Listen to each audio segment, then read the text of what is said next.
जय श्री महाकाल दोस्तों। Class 11th में अपन पहले ही सरल रेखा में गति मोशन इन स्ट्रेट लाइन इसको पढ़ चुके हैं। अपन 2 वीडियो में अपलोड कर चुका हूं। अगर आपने अभी तक नहीं देखे तो उनको भी जरूर देखें प्यारे दोस्तों। आपके लिए जो है बहुत ही महत्वपूर्ण सिद्ध होने वाला है ये। आप चाहे किसी भी कॉम्पिटिटिव एग्जाम्स की तैयारी कर रहे हो या आप कोई से भी बोर्ड की, Madhya Pradesh board, UP board, सभी के लिए जो बहुत ही महत्वपूर्ण रहने वाला है और बहुत ही सिंपल सा टॉपिक है मोशन इन स्ट्रेट लाइन। देखो आपके यहाँ पर आता है सरल रेखा में गति जो है, सरल रेखा में जो गति हो रही है, तो सरल रेखा में गति होने पर विस्थापन तथा वेग का धनात्मक चिन्ह अगर है, विस्थापन और वेग का क्या है, धनात्मक चिन्ह है, तो एक ही दिशा में। और अगर ऋणात्मक चिन्ह है तो आपके देखो गति जो है वो विपरीत दिशा में जो है आपके क्या करेगा, अंकित करेगा। ये आपको ध्यान रखना है। अगर धनात्मक अगर चिन्ह है तो गति एक ही दिशा में हो रही है और ऋणात्मक चिन्ह है तो गति विपरीत दिशा में इंगित करता है। ये आपको इसका विशेष रूप से ध्यान रखना है। अगर धनात्मक चिन्ह है यानी कि गति एक सरल रेखा में एक ही दिशा में हो रही है और ऋणात्मक है तो विपरीत दिशा में हो रही है। यही बात जो है आपको जो है इसका जो है ध्यान रखना है।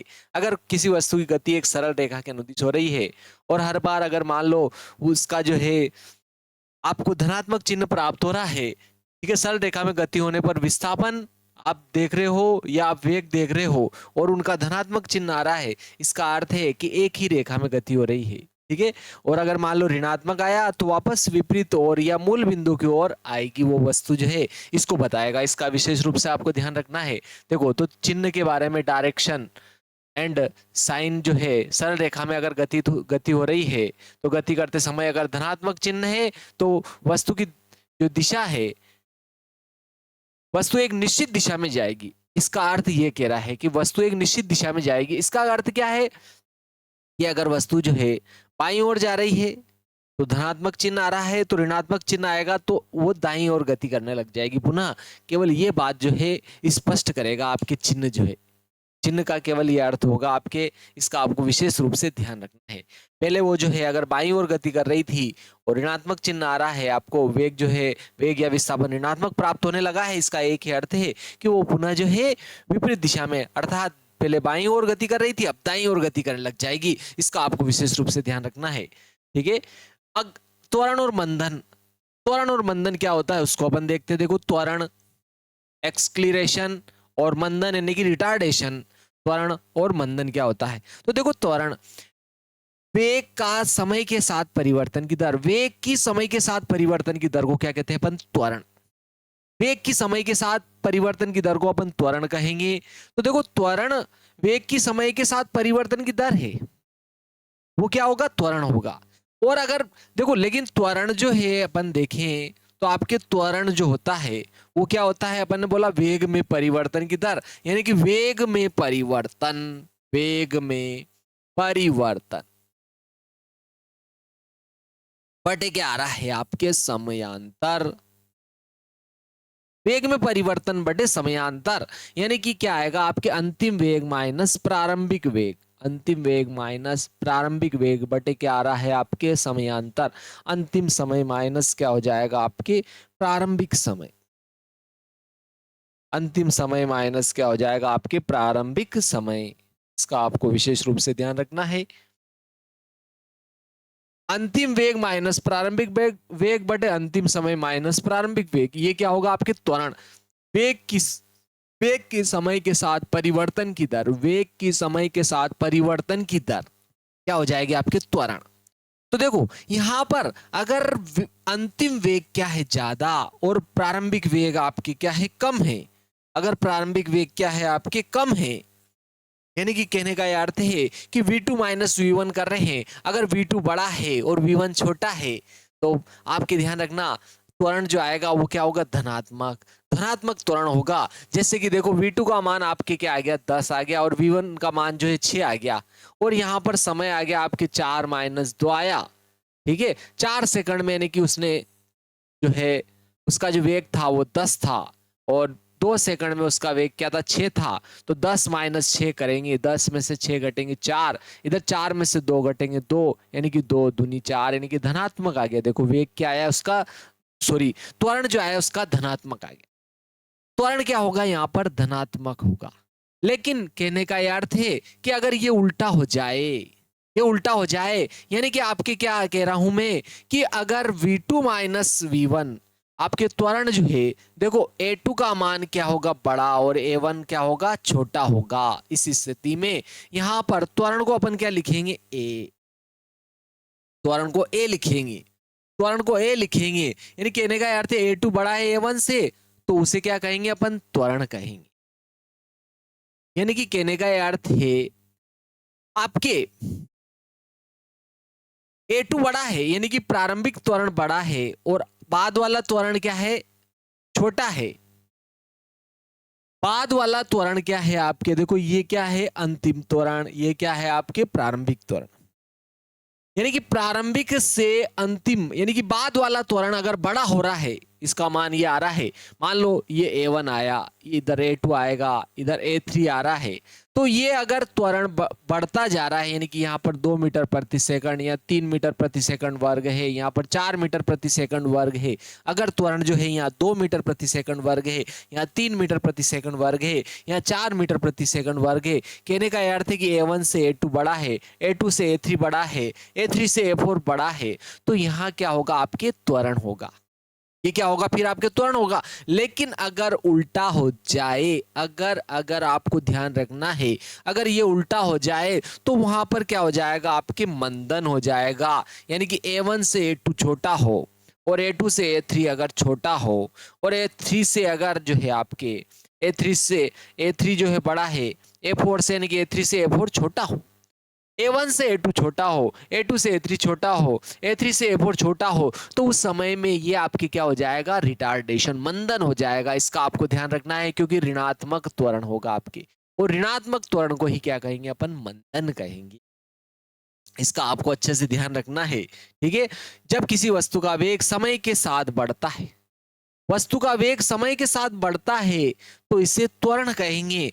वस्तु का वेग जो है समय के साथ बढ़ेगा, कहने का अर्थ है कि v2 तो बड़ा होगा और v1 छोटा होगा।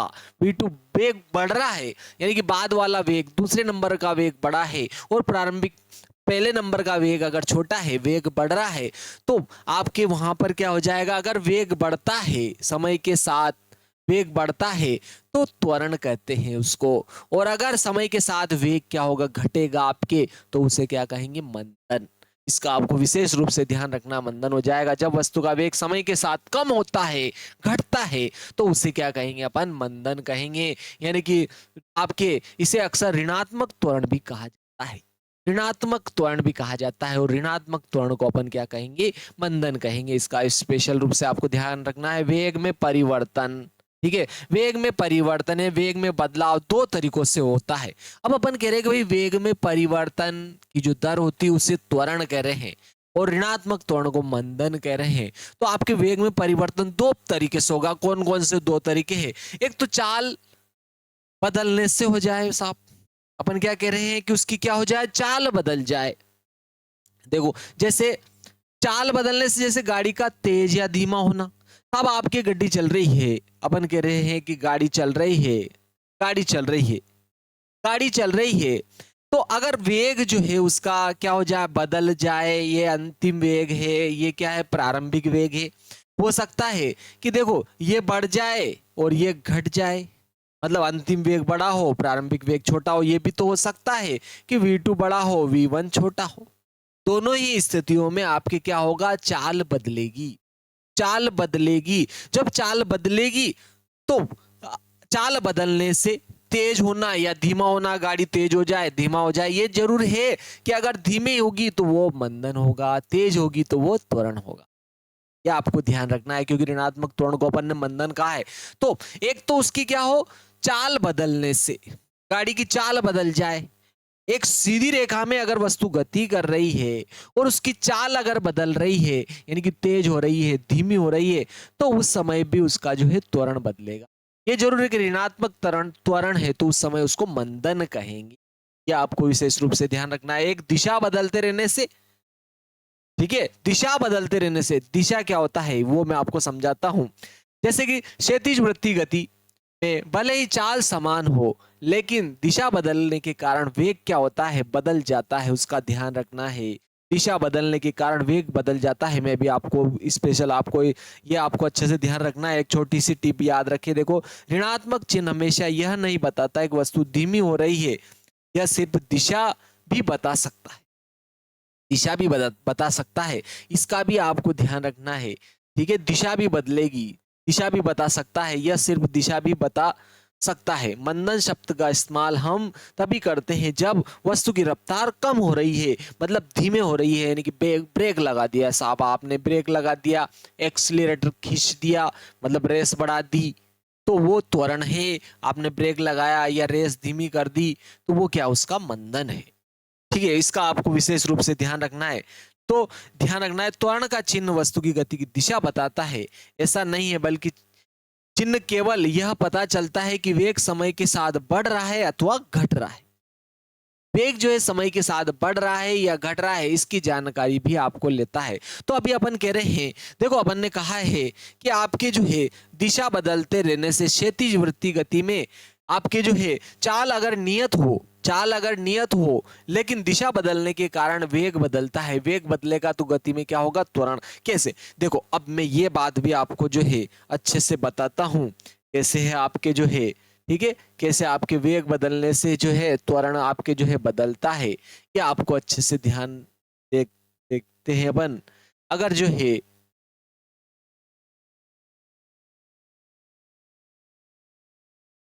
देखो, अगर आपके जो है वस्तु की क्षैतिज वृत्ति मार्ग में गति हो रही है, आपके क्षैतिज वृत्ति मार्ग में गति कर रही है, वस्तु इस प्रकार से जो है घूम रही है, कभी यहाँ है वस्तु, कभी यहाँ आ गई, देखो आपके कभी यहाँ है वस्तु, घूम रही है, क्षैतिज वृत्ति मार्ग में घूम रही है, यहाँ भी आ गई, यहाँ आई, इस प्रकार से क्या कर रही है वस्तु, क्षैतिज मार्ग में, क्षैतिज वृत्ति मार्ग में क्या कर रही है, गति कर रही है वस्तु।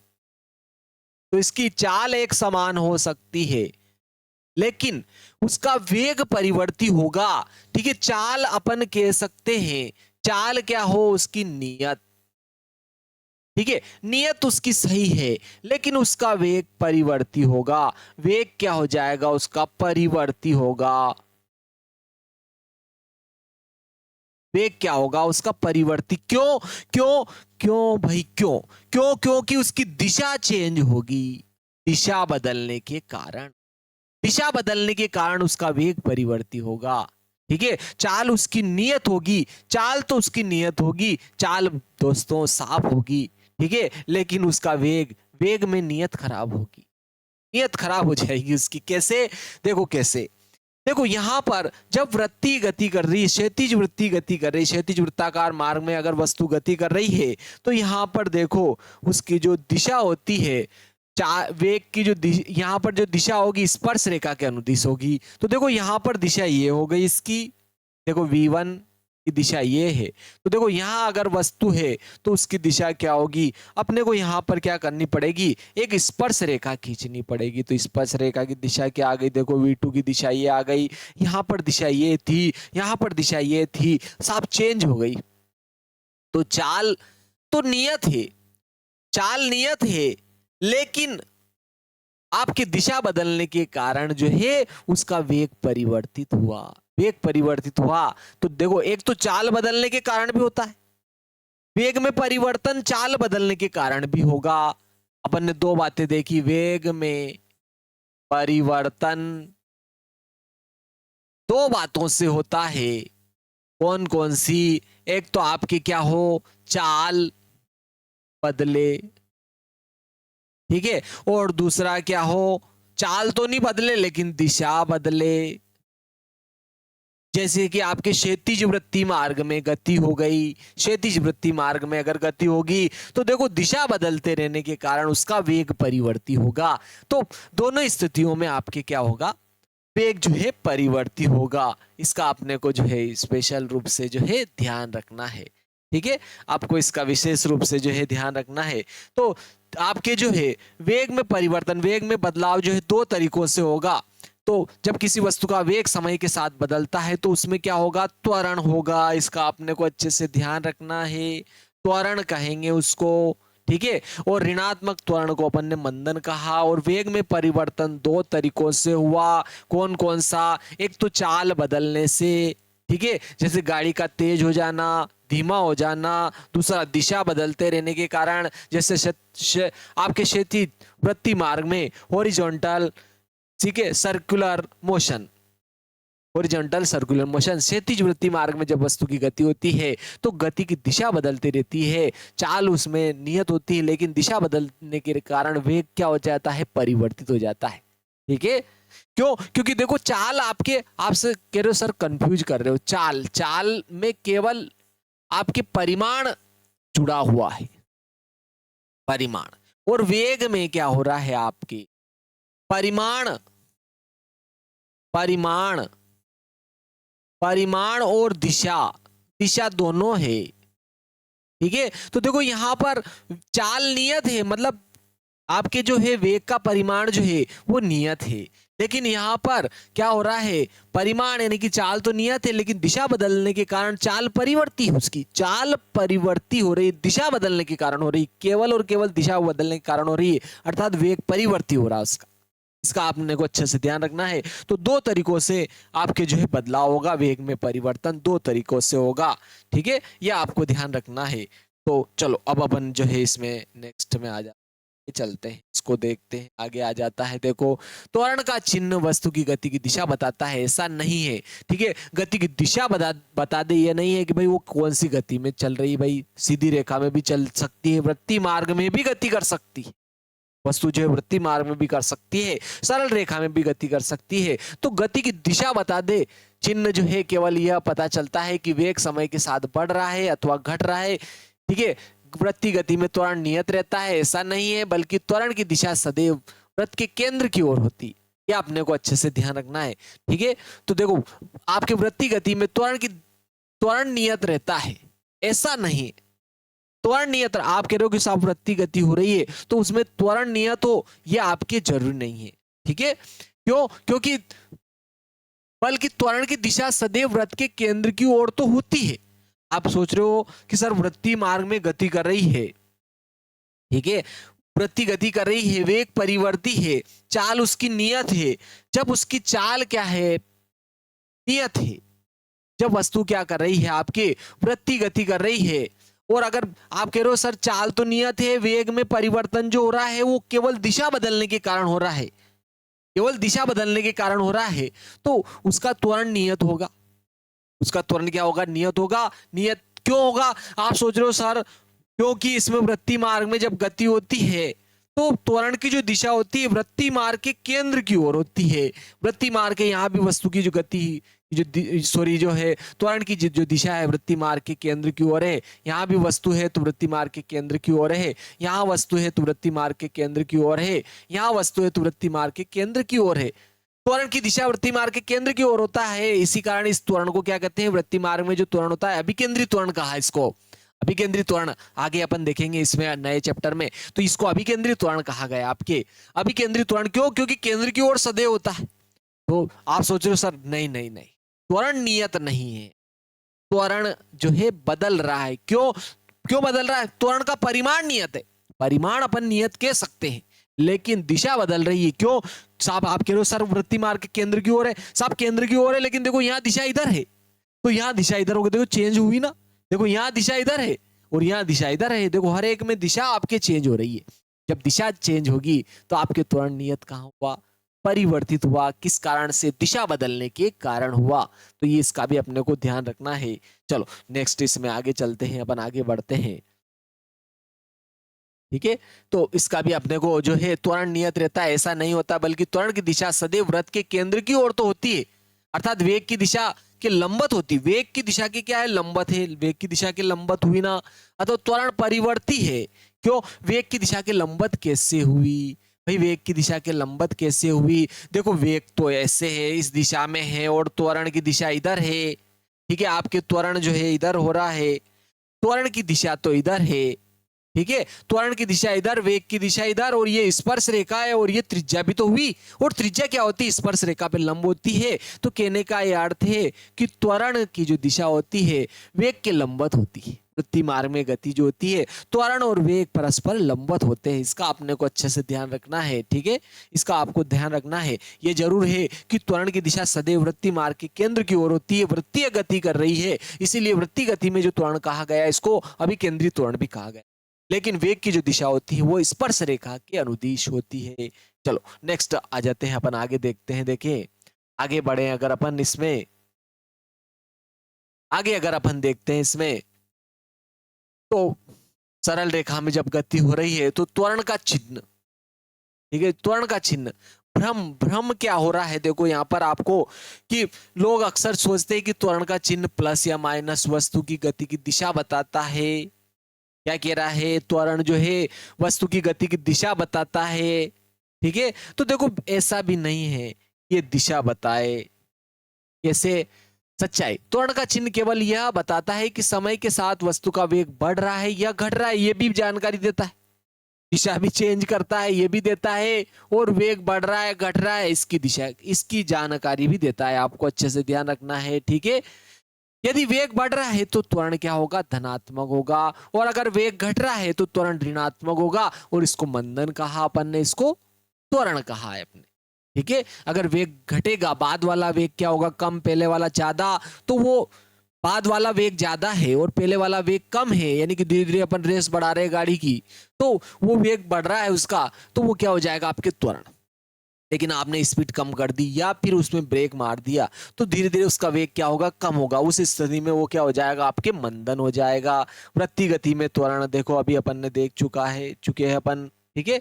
ये अभी केंद्रीय त्वरण भी कहा है, ठीक है। वृत्तीय गति में त्वरण परिवर्ती होता है, ऐसा इसलिए क्योंकि भले ही चाल न बदले, चाल नहीं बदल रही है, वृत्तीय मार्ग में गति हो रही है, चाल ना बदले, लेकिन गति की दिशा लगातार बदलती रहती है, लगातार बदलती रहती है। अपन ने कहा केंद्र की ओर तो है लेकिन लगातार बदल रही है। सब बदल कैसे रही है भाई, दिशा तो चेंज हो गई ना, दिशा क्या हुई उसकी, चेंज हो गई। त्वरण की दिशा हमेशा वृत्त के केंद्र की ओर होती है, इसलिए इसको अभिकेंद्री त्वरण भी कहा गया है, सेंट्रीब्यूटल, ठीक है, एक्सक्लीरेशन भी कहा गया है।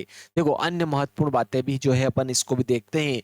अभी आपके गुरुत्वीय त्वरण, गुरुत्वीय त्वरण जी कहा गया है, और इसका मान 9.8 मीटर प्रति सेकंड होता है। गुरुत्वीय त्वरण को जी से लिखते हैं और इसका मान क्या होता है, 9.8 मीटर प्रति सेकंड स्क्वायर होता है।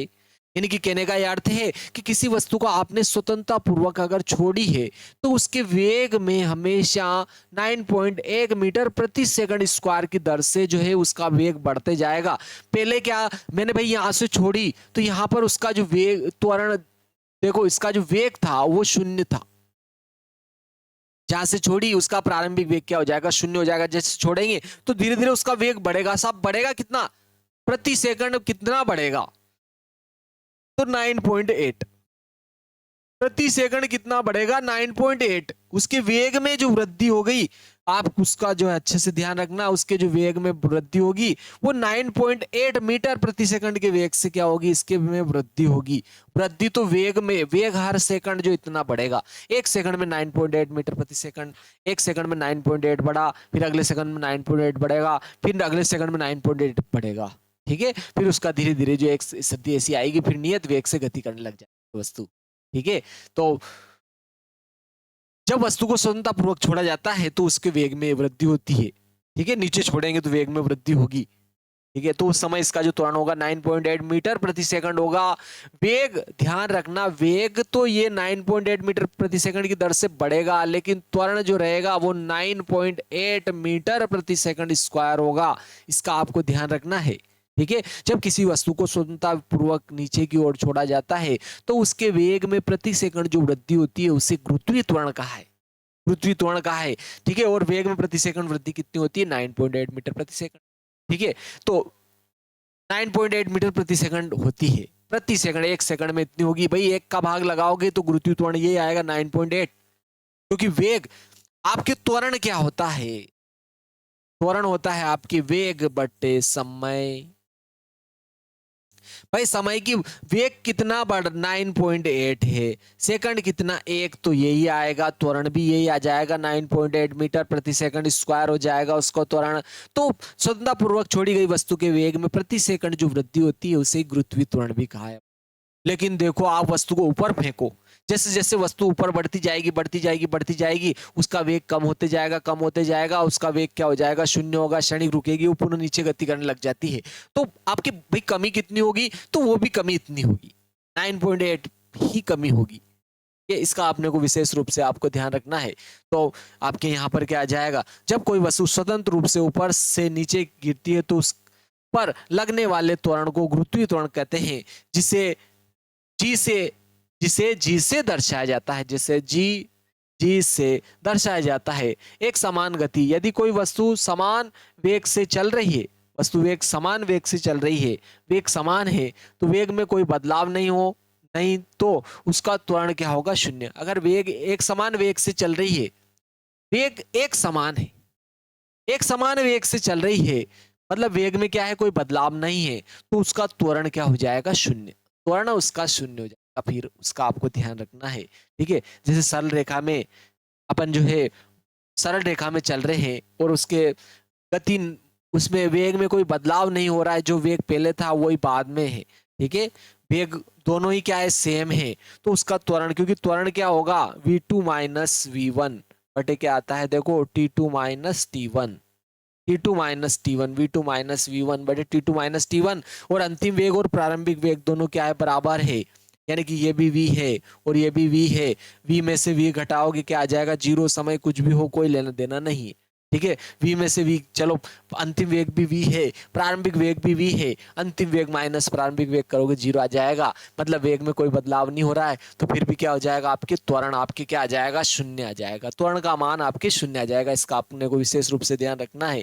तात्क्षणिक त्वरण, जब समय अंतर या समय अंतराल बहुत छोटा होता है, बहुत सूक्ष्म समय के लिए जो है आप जो है त्वरण ज्ञात कर रहे हो, तो उसको क्या कहेंगे, आपके त्वरण को तात्क्षणिक त्वरण कहते हैं। किसी क्षण विशेष पर त्वरण को तात्क्षणिक त्वरण कहते हैं। त्वरण का मात्रक जो होता है आपके मीटर प्रति सेकंड होता है, या आपके याद है आपको, त्वरण का जो मात्रक होता है, ठीक है, त्वरण का जो मात्रक होता है क्या होता है, 9 मीटर प्रति सेकंड स्क्वायर होता है। त्वरण का मात्रक क्या होता है, मीटर प्रति सेकंड स्क्वायर होता है। आप चाहो तो निकाल भी सकते हो, देखो त्वरण कैसे निकालोगे, देखो वेग बटे समय, वेग का मात्रक होता है मीटर बटे सेकंड, नीचे समय आ रहा है, समय का मात्रक भी क्या हो रहा है, सेकंड, सेकंड में सेकंड का गुणा हो जाएगा, तो क्या हो जाएगा, सेकंड का वर्ग, यानी मीटर प्रति सेकंड, मीटर बटे सेकंड या मीटर प्रति सेकंड हो जाएगा, आपके क्या आएगा, त्वरण का मात्रक आ जाएगा। चलो नेक्स्ट आगे बढ़ते हैं, बहुत ही प्यारा है, बोलो है ना, कमेंट में बोल लिखा भी करो, ताकि मैं जब भी आपका कमेंट देखूं तो मेरे को पता तो चले किसको अच्छा सरल समझ में आ रहा है, किसको नहीं आ रहा है, क्या समस्या आ रही है, आप उसको भी जरूर लिखा करें। देखो अब यहाँ पर एक आपके जो है प्रश्न पूछा गया है, इस प्रश्न को देखते हैं। एक सरल रेखा में गतिमान कण की किसी क्षण t पर स्थिति निम्नलिखित सूत्र के द्वारा दे रहा है साहब। ठीक है, कण की जो स्थिति है इस सूत्र के द्वारा दे रहा है, x बराबर bt प्लस सी।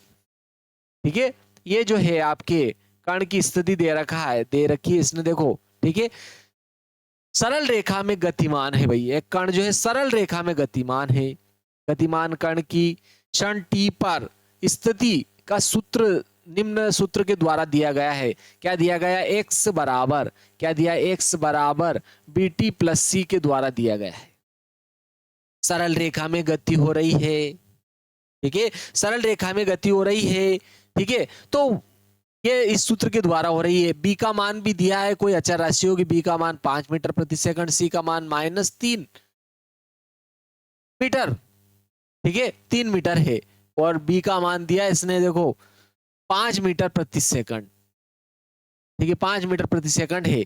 तो सेकंड में चाल ज्ञात कीजिए, क्या क्या ज्ञात करना है सेकंड में आपके जो है, t बराबर -1 सेकंड, ठीक है, और t बराबर 0.5 सेकंड तथा t बराबर 10 सेकंड पर कण की स्थिति पूछ रहा है।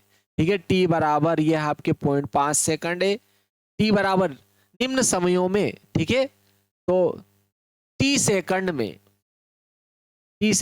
है,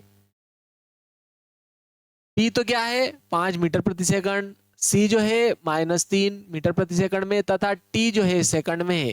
तो देखो t बराबर कितना है -1 सेकंड, t बराबर कितना है 0.5 सेकंड, t बराबर कितना है यहाँ पर 10 सेकंड पर कण की स्थिति निकालनी। तो भाई ये स्थिति तो है, उसने कहा है स्थिति तो है, स्थिति के द्वारा दर्शाया गया स्थिति है। तो देखो एक तो अपने को कौन सी स्थिति पर निकालना है, t बराबर इसको 1 सेकंड t1 नाम दे दिया इसको, ये कितना है -1 सेकंड है।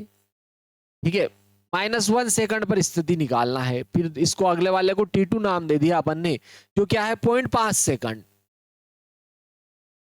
0.5 सेकंड पर भी वस्तु की स्थिति निकालनी है। अगली आ रही 10 सेकंड, इसको t3 नाम दे दिया। 10 सेकंड पर वस्तु की स्थिति निकालना है। देखो ये पहला इसको 1 नाम दिया, 1 में स्थिति, इसको x1 नाम दे दिया।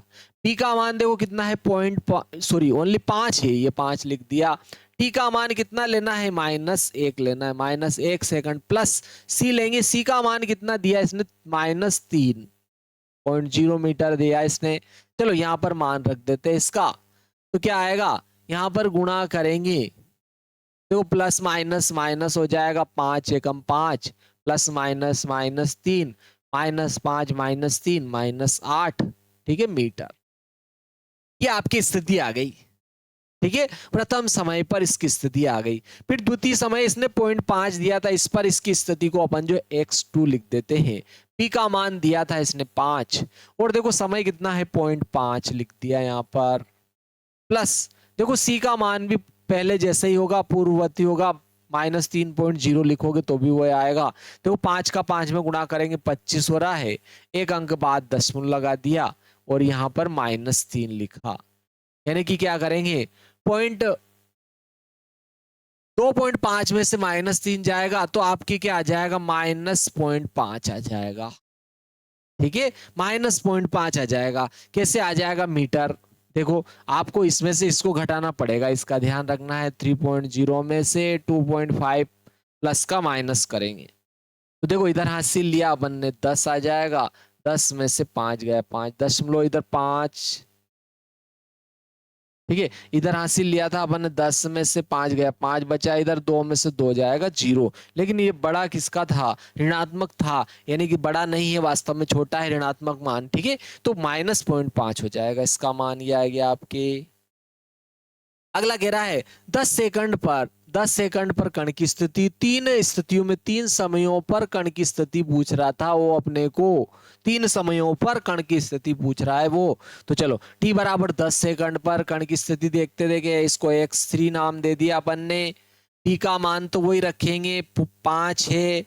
फिर देखो समय t का मान अपने को 10 सेकंड दिया उसने, प्लस c का मान भी कितना है -3.0 या -3, तो 5 दाम 50, तो ये हो गया, प्लस -3 हो गया। 50 में से 3 घटाएंगे तो देखो 57 आ रहा है आपके, 57 मीटर आ गया। ये कण की स्थिति आ गई। अलग अलग समय पर जो है आपके कण की जो है स्थिति आ गई। ठीक है, अलग अलग क्षण पर जो है कण की स्थिति क्या हो गई, या आपके जो है प्राप्त हो गई। चलो इसको प्रश्न को अपन जो है आगे हल कर लेते हैं। अब चूंकि देखो दूसरे नंबर पर क्या दिया इसने, चूंकि दूसरे नंबर पर कण की गति की प्रकृति पूछ रहा है, कण की गति की प्रकृति कैसी है साहब, कण की गति की प्रकृति क्या है। तो देखो x बराबर बीटी प्लस सी, ये पहले नंबर का आपके आंसर का हल हुआ। दूसरे नंबर का देखो कण की गति की प्रकृति, x बराबर क्या आ रहा है आपके बीटी प्लस सी। देखो c तो अचर राशि यानी कि x और t दोनों अनुक्रमानुपाती है। इस समीकरण से अगर देखें तो x अनुक्रमानुपाती क्या हो रहा है t, आपके विस्थापन समय के क्या हो गया अनुक्रमानुपाती हो गया।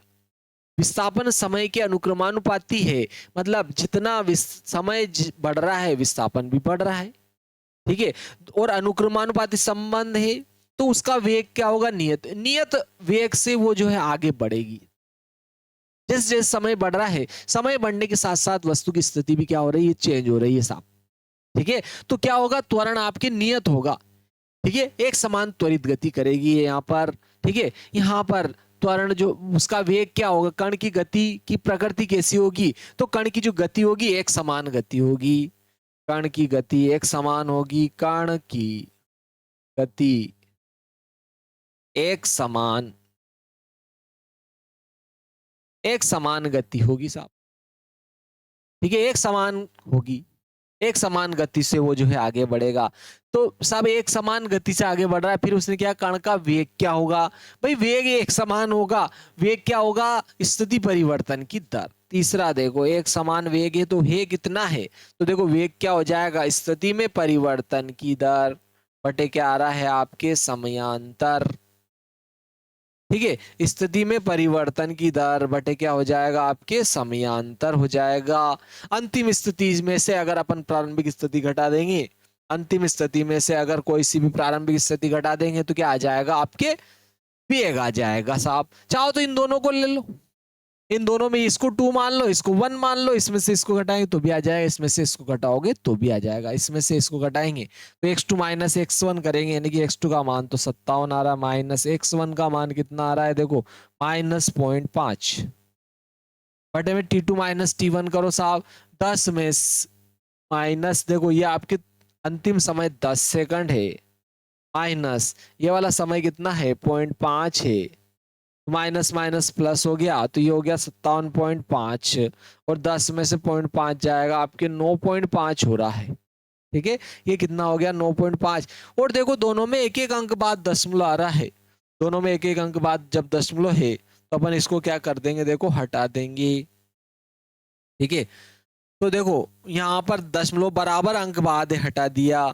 देखो 9 का पहाड़ा बोलता हूं तो मैं 57 आ रहा है क्या, देखिए इसमें 9 के पहाड़े में देखो 9 3 47, 9 चौक 36, 9 5 45, 9 छंग 54, 9 छंग 54, तो देखो 9 छंग 54 हो रहा है, यानी 95 में 6 का गुणा करके आप देख सकते हो 9 छंग 54 हो रहा है। तो देखो 9 छंग 54 तो 6 5 30 की शून्य हासिल कितना हो गया 3, 9 छंग 54 55 56 57 हो रहा है, ठीक है। तो देखो लगभग लगभग कितना आ गया आपके 570 आ रहा है और ये 575 है, तो लगभग लगभग कितना आ जाएगा आपके 6 मीटर प्रति सेकंड आके लगभग आ जाएगा, कितना आ जाएगा लगभग 6 मीटर प्रति सेकंड आ जाएगा आपके, ठीक है, 6 मीटर प्रति सेकंड आ जाएगा, लगभग लगभग 6 बार चला जाएगा, इससे 6 बार कट जाएगा, लगभग लगभग जो है इससे कितनी बार कट जाएगा आपके 6 बार, 6 तक कट जाएगा, ठीक है, 6 या आपके देखो 47 57 आया क्या, देखो अपन ने यहाँ पे मिस्टेक करी क्या, ये यहाँ पर देखो ना अपन ने गड़बड़ कर दी है ना, देखो 50 में से 3 घटे तो 47 आ रहा ना आपने, ठीक है, क्या आया 47, ठीक है, तो यहाँ 47 आ जाएगा प्यारे दोस्तों, यहाँ पे कितना आएगा आपके 47 आएगा, ठीक है, तो आपके यहाँ भी कितना आ जाएगा देखो, है ना 47 आएगा, 47 में 0.5 माइनस माइनस प्लस हो जाएगा तो 47.5 आ रहा है, ठीक है। तो देखो 9 चौक 36, 9 5 45 हो रहा है, 5 बार जा रहा है लगभग लगभग, ठीक है, 9 चौक 36, 9 5 45 हो रहा है, तो 5 बार देखो 5 का इसमें गुणा करो, 95 में 5 का गुणा करें, 55 25 के 5 हासिल 2 5 45 46 47 हो रहा है, ठीक है। तो एक अंक बाद दशमलव था, दशमलव अपन ने हटा दिया, तो 95 का पहाड़ा अगर 5 बार बोलेंगे तब जाके जो है आपके कितना आ जाएगा 475 आ रहा है, यानी कि 5 मीटर प्रति सेकंड आएगा प्यारे दोस्तों, 5 मीटर प्रति सेकंड आ गया। बहुत ही सिंपल सा प्यारा सा प्रश्न था आपके। चलो नेक्स्ट आगे बढ़ते हैं, ठीक है, तीनों बातें आ गई आपके, देखो कण का वेग भी आ गया आपके, ठीक है, दूसरा उसने पूछा था, ठीक है, कण की गति क्या होगी, एक समान गति होगी, ठीक है, एक समान गति होगी उसकी, क्योंकि समय जो है विस्थापन जो है समय की डायरेक्ट क्या है अनुक्रमानुपाती होता है, और ऐसा एक समान गति में होता है आपके, तो ये आपकी एक समान गति हो गई। अब देखो स्थिति समय ग्राफ देखेंगे अपन, स्थिति समय ग्राफ अपन जो है इसमें देखते देखिए स्थिति समय ग्राफ, स्थिति समय ग्राफ की अगर चर्चा करें तो देखो स्थिति समय ग्राफ अपन क्या करें, देखो एक अक्ष पर तो, एक अक्ष पर तो स्थिति ले लो साहब, एक अक्ष पर तो किसको ले लेते हैं अपन, कण या वस्तु की स्थिति, नहीं नहीं स्थिति नहीं, इस दर अपन समय ले रहे, एक अक्ष पर तो क्या ले लिया अपन ने समय, एक्स अक्ष पर समय ले लिया और वाई अक्ष पर कण की स्थिति ले ली, स्थिति को कहां लिया अपन ने एक्स अक्ष पर, वाई अक्ष पर, सॉरी वाई अक्ष पर जो है, ठीक है, ये क्षैतिज रेखा है, क्षैतिज रेखा यानी कि एक्स अक्ष, उस पर तो समय ले लिया, और ये कौन सा अक्ष है, वाई अक्ष है, और वाई अक्ष पर अपन ने वस्तु की स्थिति ले ली, और दोनों के बीच में अगर ग्राफ खींचेंगे तो उसको कहेंगे स्थिति समय ग्राफ। ये आपकी क्या हो जाएगा, स्थिति को एक्स से लिखा, समय को टी से लिखा, तो एक्स टी ग्राफ हो जाएगा या आलेख हो जाएगा, एक्स टी आलेख। एक्स तो क्या है स्थिति, टी क्या है समय, स्थिति समय ग्राफ, या आलेख हो गया है। तो आपकी परिभाषा क्या होगा, इसकी सरल रेखा में गतिमान वस्तु की स्थिति एक्स तथा समय के बीच खींचे गए ग्राफ को स्थिति समय ग्राफ कहेंगे। ठीक है, सरल रेखा में अगर कोई वस्तु गति कर रही है, किसी सरल रेखा में गतिमान वस्तु की स्थिति एक्स और समय टी के बीच में अगर आपने ग्राफ खींचा तो उसको स्थिति समय ग्राफ कहेंगे प्यारे दोस्तों। चलो देखो, ठीक है, स्थिति और समय दोनों के बीच खींचा गया ग्राफ क्या कहलाएगा, स्थिति समय ग्राफ। ठीक है, और y अक्ष पर अपन स्थिति लेंगे और x अक्ष पर अपन समय लेंगे और उनके बीच में ग्राफ खींचेंगे तो उसको क्या कहेंगे, स्थिति समय ग्राफ, एक्स टी ग्राफ, स्थिति समय ग्राफ कहेंगे। ठीक है, अगला आता है, देखो x अक्ष पर समय t को दर्शाया जाता है, ये आपको ध्यान रखना है। सामान्यतः x अक्ष पर समय t को और y अक्ष पर वस्तु की स्थिति को दर्शाया जाता है, इसका आपने को ध्यान रखना है। अभी मैंने आपको समझाई, यही बात आपको समझाई है। मूल बिंदु, सामान्यतः गणना की सुविधा अगर ले रहे हैं तो अपन ने इस मूल बिंदु को क्या करेंगे, 0 0 ले लेंगे, यानी कि यहाँ पर समय भी क्या रहेगा 0 और उसकी स्थिति भी क्या रहेगी 0 0। समय पर वस्तु की स्थिति को भी 0 लिया जाता है। जैसे अपन कहीं से कहीं जा रहे होते हैं तो जहाँ से अपन स्टार्ट करते हैं उसकी जो समय भी 0 ही मानते हैं, वहां पर उसकी स्थिति अपन वहीं खड़े हैं तो उसकी स्थिति भी अपन 0 लेते हैं और वहीं से गणना स्टार्ट करते हैं। इसका अपने को ध्यान रखना है, गणना की दृष्टि से अपने को ध्यान रखना है। तो सामान्यतः गणना या सुविधा के लिए t बराबर 0 पर x बराबर 0 मानी जाती है, जिसे मूल बिंदु कहते हैं, और मूल बिंदु के जो निर्देशांक है वो क्या लिए जाते हैं, 0,0। ठीक है, यानी कि x अक्ष वाला है ये और ये y अक्ष वाला है, यानी कि आपके जो है समय भी कितना है 0 और स्थिति भी क्या है उसकी 0। ठीक है, ये मूल बिंदु के निर्देशांक हो गए। ठीक है, मूल बिंदु के निर्देशांक हो गए, 0,0 हो गया।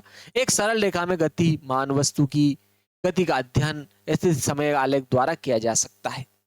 अगर कोई वस्तु सरल रेखा में गति कर रही है तो उसकी गति का जो अध्ययन किया जाएगा स्थिति समय ग्राफ के द्वारा किया जाएगा। कैसे किया जाएगा, अभी देखो आ रहे हैं आपके एक चुन के देखेंगे अपन इनको।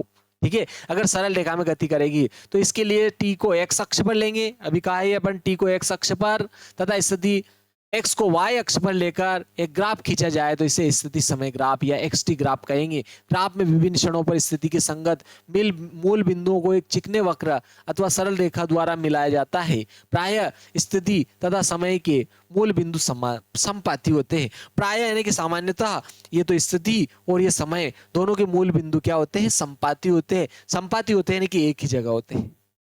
ठीक है, संपाती होते हैं कि एक ही जगह होते हैं, इसका अपने को ध्यान रखना है। देखो आगे इसकी महत्वपूर्ण बातें देखते हैं अपन।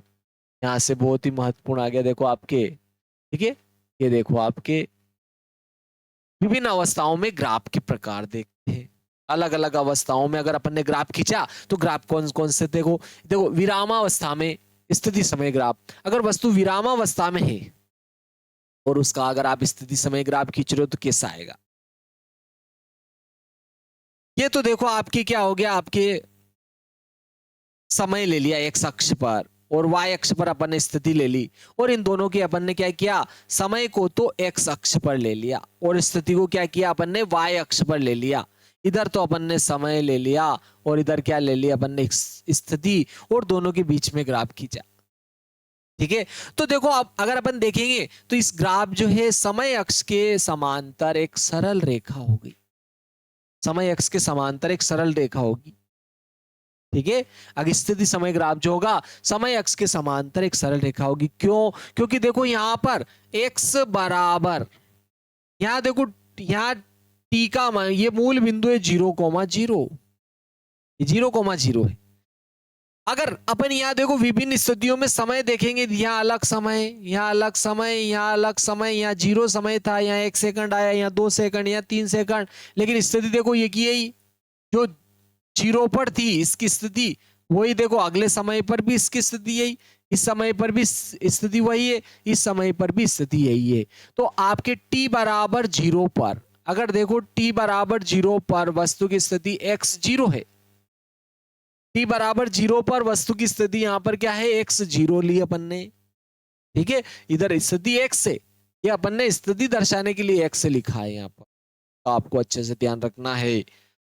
इधर तो स्थिति ले रखी है अपन ने, लेकिन देखो t बराबर 0 पर स्थिति x 0 है, यानी कि x 0 है ये, और समय क्या है, देखो 0 समय, और स्थिति क्या है यहाँ आप, क्या इसका निर्देशांक अगर लिखेंगे तो x निर्देशांक तो 0 है और y निर्देशांक क्या है, x 0, इस बिंदु का। अगर इस बिंदु की अगर बात करते हैं तो यहाँ 1 सेकंड आया, यहाँ 2 सेकंड आया, यहाँ 3 सेकंड, तो पहले तो x निर्देशांक लिखेंगे 1, लेकिन देखो स्थिति क्या आ रही है, x 0 ही रहेगी यहाँ भी।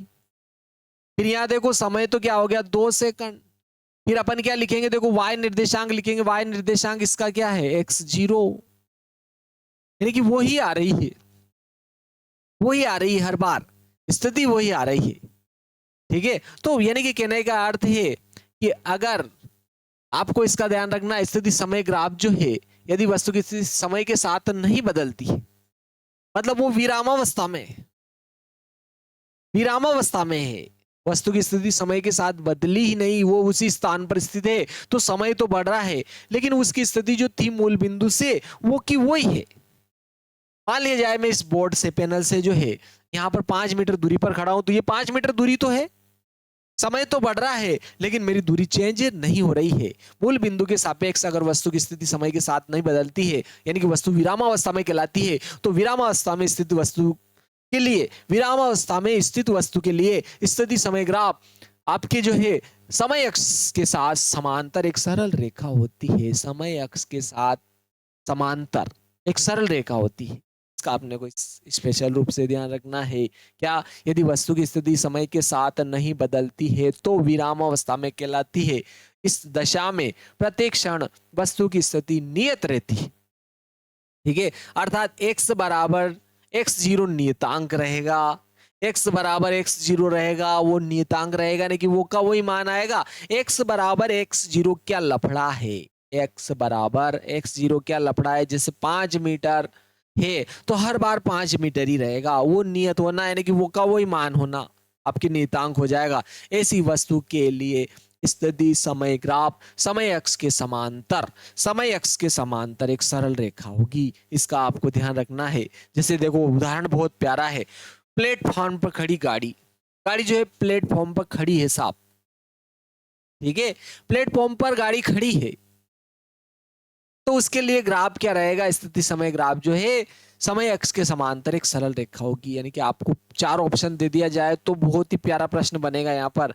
एक गाड़ी जो है प्लेटफॉर्म पर खड़ी है तो उसके लिए निम्न सही होगा, स्थिति समय ग्राफ जो है समय अक्ष के समांतर एक सरल रेखा होगी, तो बिल्कुल सही रहेगा, ठीक है। समय अक्ष के समांतर एक सरल रेखा होगी, ठीक है, समय अक्ष से झुकी हुई एक सरल रेखा होगी, ये समय अक्ष के समांतर एक सरल रेखा, ये समय अक्ष से झुकी हुई एक सरल रेखा, ठीक है। और भी बहुत सारे वो ग्राफ आपको दे सकता है, इस प्रकार के ग्राफ दे, ठीक है, इस प्रकार का ग्राफ दे दे तो ध्यान रखना ये वाला सही रहे, ठीक है, चाहे लिखित में दे या आपके डायग्राम बना कर दे, आपको अच्छे से उसका जो है ध्यान रखना है। सड़क पर खड़ी बस, लेकिन देखो अब अपन कह रहे x बराबर x0 क्या है भाई, गाड़ी प्लेटफॉर्म पर खड़ी है, लेकिन अपन जो है जो स्थिति ले रहे हैं वो कहां से माप रहे हैं, वो मूल बिंदु रहेगा, ठीक है, मूल बिंदु के सापेक्ष उसकी स्थिति ये रहेगी,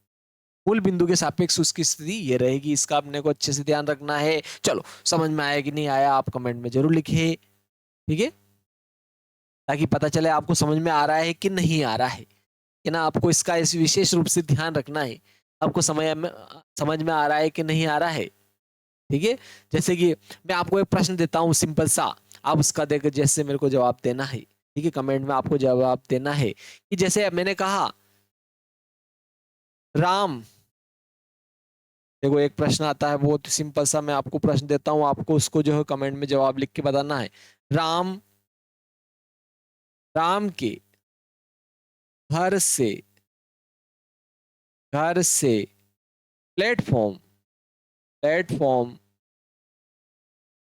की दूरी, प्लेटफॉर्म की स्थिति 5 मीटर है, अगर है 5 मीटर है, और एक बस और एक बस और एक बस बस वहां खड़ी है। कहाँ खड़ी है भाई? प्लेटफॉर्म पर खड़ी है। और कहाँ खड़ी है? खड़ी है, खड़ी है। तो तो x बराबर x0 पर या t0 पर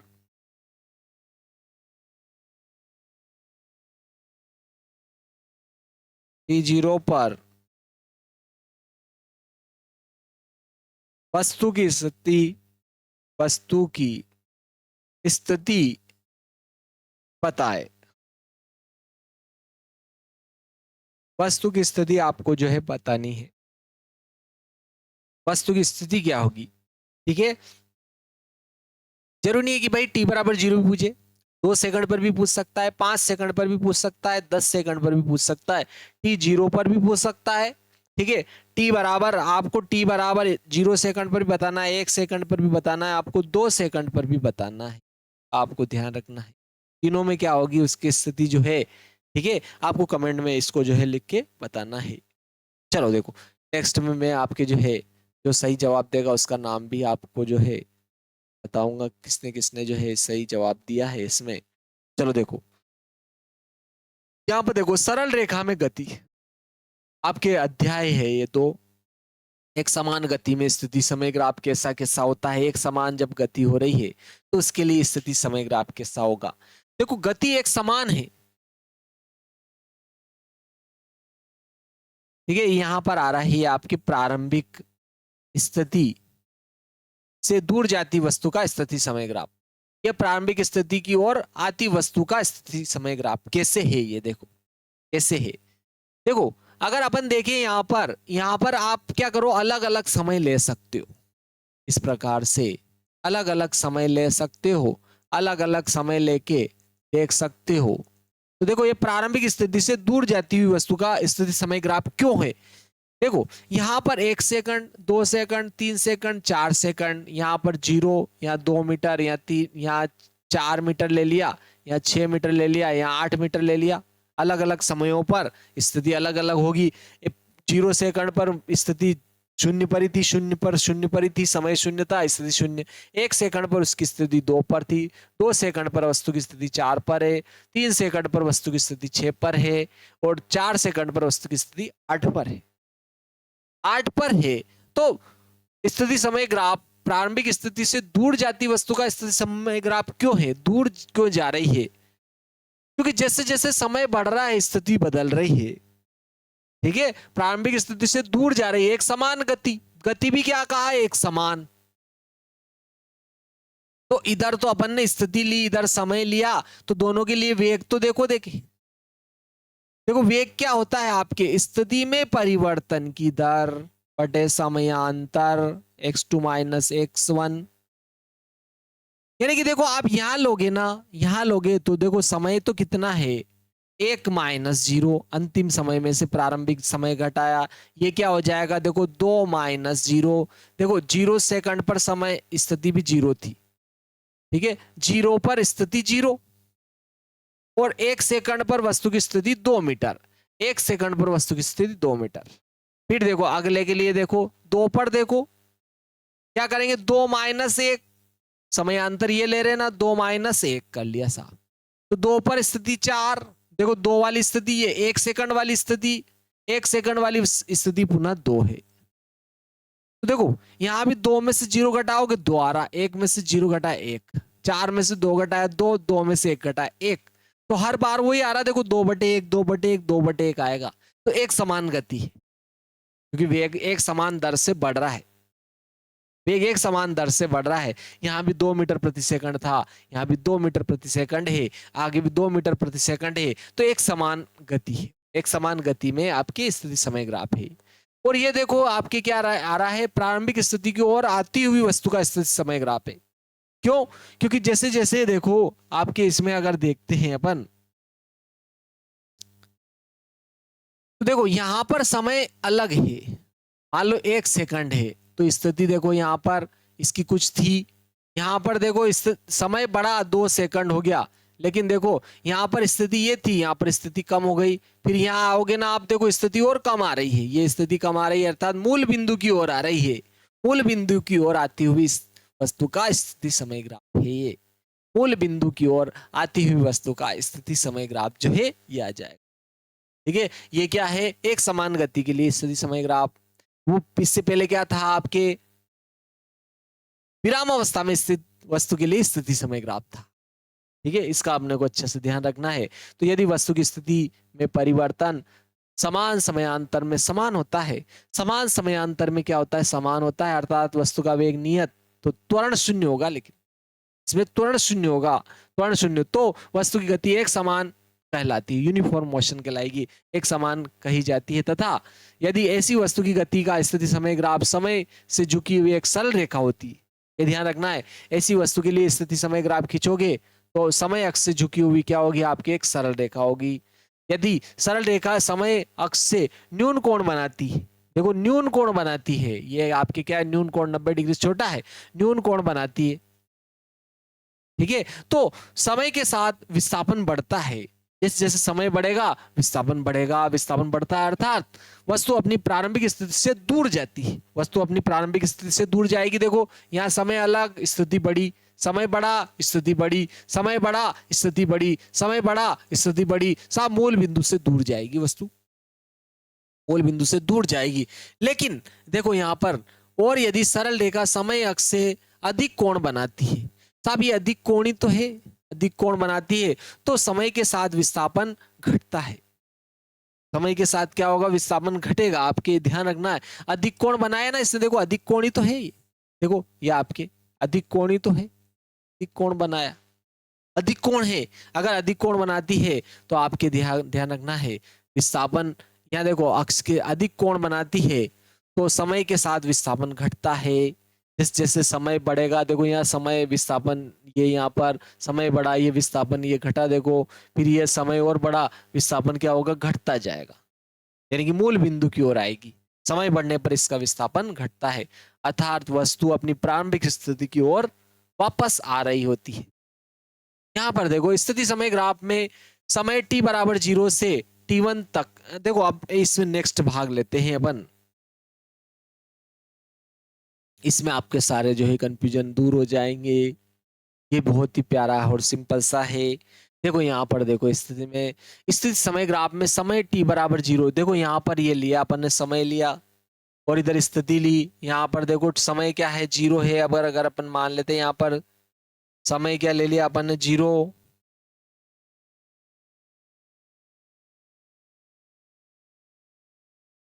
यहाँ t बराबर क्या है, 0, और यहाँ भी देखो यहाँ अलग समय, यहाँ t1 समय है और यहाँ आपके ये t2 समय है और यहाँ जो समय है वो t3 समय है। देखो 3 समय हो गया, यहाँ 0 समय, इसको t0 लिख दिया, यहाँ 1 सेकंड पर समय या 1 सेकंड ले लिया, या 3 सेकंड या 4 सेकंड, ऐसा भी कुछ कह सकते हैं, या फिर यहाँ t1 समय या t2 समय या t3 समय या t0 समय। ठीक है, यहाँ पर देखो 0 पर इसकी स्थिति भी 0 है, यहाँ पर इसकी स्थिति क्या है बोलो, यहाँ पर t बराबर 0 पर 0 ही इसकी स्थिति, यहाँ x बराबर क्या है आपके 0, यहाँ x बराबर क्या हो गया, 0 समय पर उसकी स्थिति x 0 ले लिया अपन। लेकिन देखो t1 पर भी इसकी x 0 है और t2 पर भी x 0 है, t2 पर भी x 0 है और t3 पर वापस उसकी स्थिति क्या आ गई, 0 पर आ गई। और यहां तो देखो बढ़ रही है क्योंकि न्यून कोण है, देखो आपके यहाँ पर क्या आ रहा है, न्यून कोण हो रहा है। स्थिति समय ग्राफ जो है समय अक्ष से झुकी हुई एक सरल रेखा है, तो ये एक समान गति होगी, यहाँ पर क्या हो जाएगी उसकी एक समान गति। और यहाँ देखो समय x के समांतर है, देखो t1 पर भी x0, t2 पर भी x0 है, सरल रेखा है। तो ये यहाँ पर क्या आ रहा है आपके, देखो स्थिति समय ग्राफ जो आ रहा है, समय x के समांतर एक सरल रेखा आ रही है। तो जब समान स्थिति समय x के समांतर एक सरल रेखा होती है तो वस्तु क्या रहेगी, विराम अवस्था में। तो यहाँ यानी कि t1 समय से t2 समय में वस्तु विराम अवस्था में है, चली नहीं वस्तु, समय तो बड़ा चली नहीं। पहले तो वो एक समान गति करी उसने, एक समान गति करी, समय बढ़ता गया, उसकी स्थिति बढ़ती गई। फिर देखो t1 कहां से x बराबर t बराबर 0 पर x0, t बराबर t2 पर x बराबर x0 पर, जहां तक यानी कि t1 से t2 में उसकी गति एक समान गति है, एक समान गति है, इसका आपको ध्यान रखना है। ठीक है, स्थिति समय ग्राफ में t बराबर 0 से t1 तक वस्तु की स्थिति x बराबर 0 से x0 तक एक समान वेग से गति प्रदर्शित हो रही है, एक समान वेग है उसका। ठीक है, और यहां देखो समय x के समांतर सरल रेखा आ रही है, ये समय x के समांतर है। तो आपने को पता है कि समय x के समांतर सरल रेखा कब होती है, समय x के समांतर एक सरल रेखा कब होती है, ठीक है, जब वस्तु विराम अवस्था में हो, यानी कि एक t1 से t2 समयांतर में वस्तु जो है विराम अवस्था में थी, उसके बाद में वापस देखो क्या आ रही है, अधिक कोण बनाया इसने। ठीक है, तो ये तो मूल बिंदु की ओर आएगी, जैसे समय बढ़ रहा है स्थिति क्या होगी, कम। देखो यहाँ समय अलग, स्थिति कम होगी, देखो पहले ये थी, पहले ये स्थिति थी, अब ये हो गई, फिर ये हो गई, जैसे जैसे आपके यहाँ आएगी स्थिति क्या होती जाएगी, कम होती जाएगी। ठीक है, यानी कि वापस क्या हो रही, मूल बिंदु की ओर आ रही। ठीक है, मूल बिंदु की ओर आती हुई वस्तु के लिए रहेगा या आपके असमान गति में। ठीक है, ये अब यहाँ पर आया, देखो t बराबर t1 से t बराबर t2 तक विराम अवस्था प्रदर्शित करता है, तथा t बराबर t2 से t बराबर t2 से t बराबर t3 तक वापिस स्थिति x बराबर x1 से x बराबर 0 तक एक समान गति प्रदर्शित होती है। ठीक है, x1 से x0, x1 से x0 तो है, ये आपके वही वाला डबल आ गया, इसमें रिपीट हो गया। ठीक है, ये तो इससे कोई लेना देना नहीं आएगा, वापस स्थिति में आती है, वापस स्थिति में प्रदर्शित करेगी से यहाँ तक t2 से t3 तक। बहुत ही प्यारा आपके जो है प्रश्न है, ये सारी स्थितियां आपके जो है क्लियर हो गई। इसमें यहाँ पर देखो, अब ये भी बहुत ही महत्वपूर्ण बात है, इसमें भी आपके देखो यहाँ पर ध्यान देते, असमान गति में स्थिति समय ग्राफ क्या होता है, एक तो ये अपन देखेंगे, असमान अगर गति हो गई तो उसमें स्थिति समय ग्राफ क्या होगा।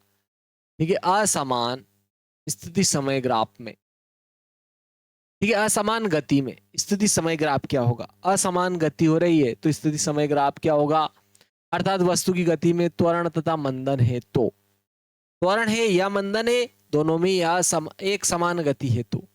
ठीक है, असमान गति में स्थिति समय ग्राफ, यदि वस्तु का वेग परिवर्ती है अर्थात वस्तु की गति में त्वरण है अथवा मंदन है तो स्थिति समय ग्राफ एक वक्र होगा, गति में या तो त्वरण है या मंदन है, यानी कि एक समान तो है। ठीक है, असमान गति में, असमान गति हुई, गति तो असमान हुई ना, जैसे कि अपन एक समान रूप से रेस बढ़ा रहे, एक समान रूप से, तो वेग तो बदल रहा है साहब उसका। ठीक है, चाहे सरल रेखा में गति कर रही है वस्तु, लेकिन दिशा तो नहीं बदल रही है, लेकिन चाल बदल रही है उसमें। जैसे जैसे गाड़ी की स्पीड बढ़ाएंगे अपन एक जैसी, तो क्या होगा, उसका चाल तो बदलेगी, दिशा नहीं बदली तो क्या हुआ। ठीक है, तो उसका वेग क्या हुआ, परिवर्ती हुआ। ठीक है, तो परिवर्ती हुई उस वस्तु का वेग परिवर्ती है, अर्थात वस्तु की गति में त्वरण होगा। अब त्वरण हो रहा है तब भी, और मंदन यानी कि ब्रेक लगा रहे हो, एक समान रूप से धीरे धीरे उसको रोक रहे हो, तो वो मंदन हो गया। ठीक है, मंदन होता है तो नियत त्वरण या नियत मंदन के लिए, अंतर्गत गति के लिए स्थिति समय ग्राफ आपकी प्रदर्शित है, या आपके नियत त्वरण के लिए है, या नियत मंदन के लिए, यह आपको ध्यान रखना है। ठीक है, उसकी जो है एक समान रूप से जो है, असमान गति, दोनों में असमान गति, गति दोनों में असमान है। क्यों, क्योंकि दिशा नहीं बदल रही, इसमें परिमाण बदलेगा, हो सकता है परिमाण बदल रहा है। ठीक है, या दिशा बदल रही है, दोनों में असमान गति हो रही है, तो आपके ये रहेगा। ठीक है, आपके चाहे त्वरण हो या मंदन हो, एक समान रूप से, यानी कि आप क्या कर रहे हो, स्पीड बढ़ा रहे हो गाड़ी की धीरे धीरे तो वो त्वरण हो जाएगा, ब्रेक लगा रहे हो मंदन, तो दोनों स्थितियों में असमान गति हो रही है तो ये ग्राफ होंगे आपके। तो बहुत ही प्यारा प्रश्न था ये भी आपके, ठीक है। तो दोस्तों ये आपके लिए जो है ग्राफ से संबंधित था, ठीक है। अब हम इनका अपन ढाल देखेंगे नेक्स्ट वीडियो में, बहुत ही महत्वपूर्ण रहने वाला है ये भी आपके, बहुत ही महत्वपूर्ण था, ठीक है। आपके सही विकल्प की दृष्टि से तो इतना महत्वपूर्ण, आपके कोई भी सही विकल्प आ जाएगा, आप इसको पढ़ने के बाद में छूटेगी नहीं, जबरदस्ती आप जो है छोड़ना चाहोगे फिर भी आप जो है उसको टिक करके पढ़ जाओगे। अरे दोस्तों, तो आपको कमेंट में जरूर लिखिए कैसा लगा है वीडियो। जय श्री महाकाल दोस्तों, नेक्स्ट वीडियो में मिलते हैं। लाइक करें, शेयर करें, सब्सक्राइब करें, सब्सक्राइब करना ना भूले दोस्तों। नेक्स्ट वीडियो में मिलते हैं।